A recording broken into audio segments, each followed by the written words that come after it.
Hello সবাইকে, আমি প্রিয়া। আমার ভিডিওতে তোমাদেরকে স্বাগত। আজকে আমি অন্য একটা মাছের রেসিপি নিয়ে এসেছি। যেদিন আমার কাছে অল্প মাছ থাকে সেদিন আমি এরকমভাবে মাছ রান্না করি। মানে মাছটাকে আজকে আমি ভেজেছি, একটু অন্যভাবে ভেজেছি। তো তোমাদের কেমন লাগলো ভিডিওটা কিন্তু প্রথম থেকে শেষ পর্যন্ত দেখে আমাকে কমেন্টে জানিও।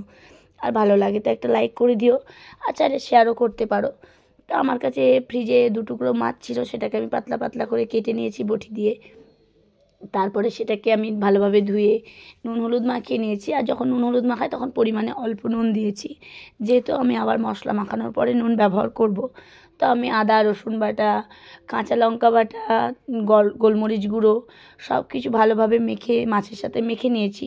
তারপর চিড়েকে গুঁড়ো করে নিয়েছি মিক্সচারে, আর একটা বাটিতে ডিমকে ফেটিয়ে নিয়ে প্রথমে চিড়ে দিয়ে কোট করেছি, তারপর ডিমে চুবিয়ে আবার আমি চিড়েতে কোট করেছি, করে সেটাকে তেলে আমি লো ফ্লেমে ভেজেছি।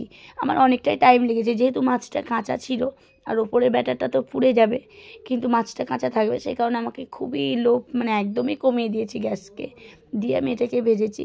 তো খেতে খুব সুন্দর হয়েছিল। তোমরা একবার ট্রাই করে দেখতে পারো। আর কেমন লাগলো অবশ্যই কিন্তু আমাকে কমেন্টে জানিও। তো তোমরা ভিডিওটা প্রথম থেকে শেষ পর্যন্ত দেখো।